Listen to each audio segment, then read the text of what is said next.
Alors hier soir avait lieu le conseil municipal de Sarreguemines, le 36e de la mandature. Qu'est-ce que tu en as retenu, Guillaume? J'en ai retenu que des associations rencontrent des difficultés financières. D'ailleurs, à l'unanimité, les élus ont décidé hier de les aider en versant à 2 d'entre elles une subvention exceptionnelle de 15 000 €. Alors, il s'agit de quelles associations et qu'est-ce qui leur arrive? Alors je vais suivre la chronologie de l'ordre du jour hier soir et commencer par parler de la ludothèque Beau Soleil. J'espère qu'en régie on est prêt car j'ai sélectionné bon nombre d'extraits issus des discussions qui ont eu lieu hier. La ludothèque Beau Soleil donc, qu'est-ce qui lui arrive? Cette structure est située, comme son nom l'indique, dans le quartier Beau Soleil à Sarreguemines, au 11 rue des Merles précisément, et elle a pour objectif d'accueillir les enfants et leurs familles pour leur faire découvrir des livres et des jeux. C'est une association d'éducation populaire affiliée à la Fédération des œuvres laïques de la Moselle et elle existe depuis 1983. Denis Pfeiffer, adjoint au maire, a indiqué que ces derniers temps, cette association était en perte de vitesse. Je vous propose de l'écouter. Sur le terrain, on a constaté aussi une baisse d'activité de la part de cette ludothèque. Et donc, ce n'est pas exceptionnel que cette baisse d'activité de la part de la ludothèque ait une répercussion financière derrière de la part des financeurs. Bon, il faut l'avouer, dans cet extrait, l'adjoint a parlé vite et il avait déjà abordé le point que je vais présenter à présent. Cette baisse d'activité constatée a donc provoqué une baisse du montant de subventions touché par la ludothèque Beau Soleil et cette baisse de recettes financières n'avait pas été forcément anticipée, comme vous allez l'entendre dans ce second extrait. Enfin, il y a une forme d'impréparation, effectivement, avec un vrai décalage entre le prévisionnel que eux escomptaient et la réalité du terrain, en fait. Il y a donc eu un trou dans le budget et l'adjoint pense d'ailleurs qu'une nouvelle aide municipale devrait être accordée à l'association. Écoutons sans plus entendre un nouvel extrait. Il faudra sans doute, le mois de décembre, voter une avance de subvention pour la subvention de l'année prochaine, ce qui leur permettrait effectivement de pouvoir continuer à exister.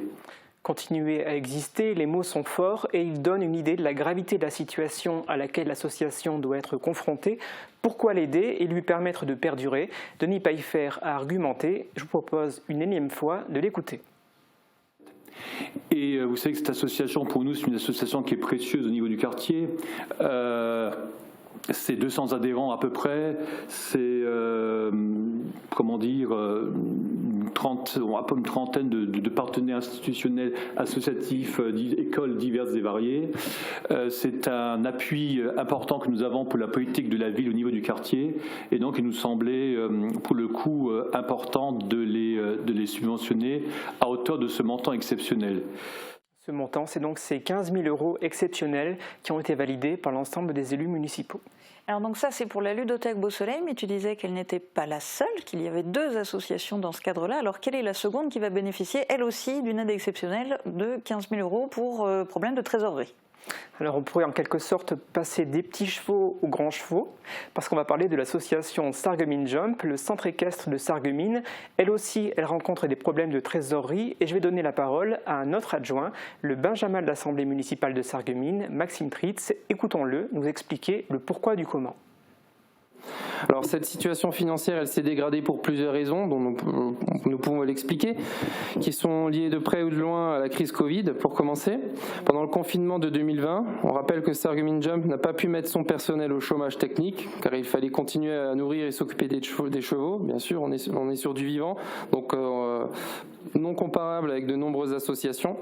Il fallait nettoyer les box, travailler avec les cheveux, etc. Et donc le club avait des charges de personnel, mais en sens inverse, aucune recette ne rentrait en raison de l'arrêt de l'activité. Ces dernières années, de plus, le comité se heurte également à une hausse importante de certaines charges, coût de la paille, du foin, de la nourriture, des frais médicaux, de personnel. Un rappel de cotisation de la mutuelle sociale agricole également de 12 000 € pour l'année 2019 a fini à mettre à mal la trésorerie de l'association. Donc, après discussion avec les dirigeants et analyse de leur comptabilité par les services municipaux, nous arrivons à la conclusion qu'une aide financière de 15 000 € s'avère nécessaire pour préserver la pérennité de l'activité équestre à Sarreguemines, qui profite actuellement à de nombreux jeunes, notamment près de 300 licenciés. En contrepartie, le comité s'engage à poursuivre les efforts de redressement entamés depuis plusieurs mois et à rendre compte régulièrement de la situation au service de la ville. Voilà qui est complet. Maxime Tritz a présenté les symptômes et le remède sous condition que la municipalité a décidé d'apporter à Sarreguemines Jump. Sous condition car la municipalité va être particulièrement vigilante par rapport au redressement financier de ces deux associations. Écoutons à ce sujet le premier adjoint au maire, Jean-Marc Schwartz. Ce n'est pas pour autant que nous ne sommes pas exigeants sur un plan de retour à l'équilibre.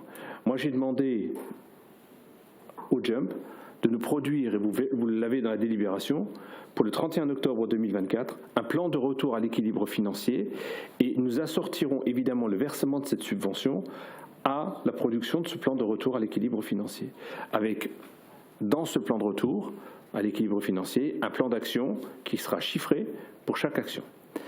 C'est ce qu'a fait par exemple la ludothèque. On les a rencontrés début juillet, on les a vus à ce moment-là.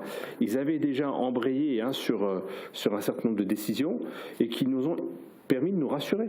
C'est-à-dire il ne s'agit pas non plus de donner de l'argent public à des associations si derrière on sait que peut-être dans 1 an, dans 2 ans, alors ça arrivera peut-être, je ne dis pas que ça n'arrivera pas, mais on se donne aussi nous des garanties. Bonne chance à ces deux associations, mais alors avec tout ça, Guillaume, tu nous as un petit peu plombé l'ambiance. Est-ce que tu as une thématique un peu plus réjouissante pour nous redonner le sourire? Oui, je ne suis pas comme ça quand même. Les élus sont revenus hier sur le bel été sportif qui vient de se terminer avec notamment, et comment l'oublier, les Jeux Olympiques. Les élus ont bien évidemment parlé de Jan Schrub et à ce propos, ils ont décidé de lui attribuer une aide de 5 000 €. Maxime Tritz a parlé d'une tradition sarregueminoise octroyée à tout sportif de la ville qui participe aux Jeux Olympiques et d'ailleurs, Jan Schrub n'était pas le seul sportif de la ville qui a participé à cet événement planétaire. Le lutteur Jamal Valizadeh, qui concourait en tant que membre de l'équipe des réfugiés, était aussi du voyage à Paris. La porte lui est ouverte et il devrait lui aussi pouvoir bénéficier de cette somme d'argent, même si, voilà, il n'est pas français. Maxime Tritz l'a publiquement dit hier, donc voilà, le message est passé. Messieurs du club de lutte, n'hésitez pas à vous manifester auprès de la municipalité. Alors, est-ce que tu en as fini avec les aides versées par la municipalité ou bien les élus ont continué à sortir le carnet de chèques ? Alors la liste des aides municipales est relativement longue, je n'ai pas été et je ne serai pas exhaustif ici. Je vais juste évoquer une autre somme d'argent que la mairie a décidé de dépenser pour permettre à un étudiant de travailler. Et si j'ai décidé d'en parler, c'est parce que cette décision a fait l'objet d'un débat et elle a même donné lieu à une abstention, celle de l'élu d'opposition François Bourbeau. En fait, la ville a décidé de faire signer un CDD de 3 ans à un doctorant, architecte diplômé d'État, qui envisage de rédiger sa thèse sur la friche des faïenceries. Il a notamment prévu de s'intéresser à l'aspect développement durable et sur la manière dont les habitants peuvent être associés aux décisions concernant le développement de leur futur quartier. Il sera payé par la municipalité pour effectuer cette mission. Je vous propose à présent d'écouter les modalités financières qui s'imposent à la ville. Elle doit également lui verser un salaire brut minimum annuel de 25 200 €, soit un coût chargé pour la ville d'environ 37 000 € annuels. Mais ce coût est compensé par une subvention qui est versée par l'Association nationale de la recherche et de la technologie, ANRT, une subvention annuelle de 14 000 € pendant 3 ans. François Bourbeau a fait ses comptes et il a indiqué que la somme nette versée aux doctorants par la ville s'élèverait à 72 000 € pour ces 3 années. Et pour lui, c'est là que le bât blesse. Écoutons-le et ensuite, vous pourrez entendre les réponses qui lui ont été données.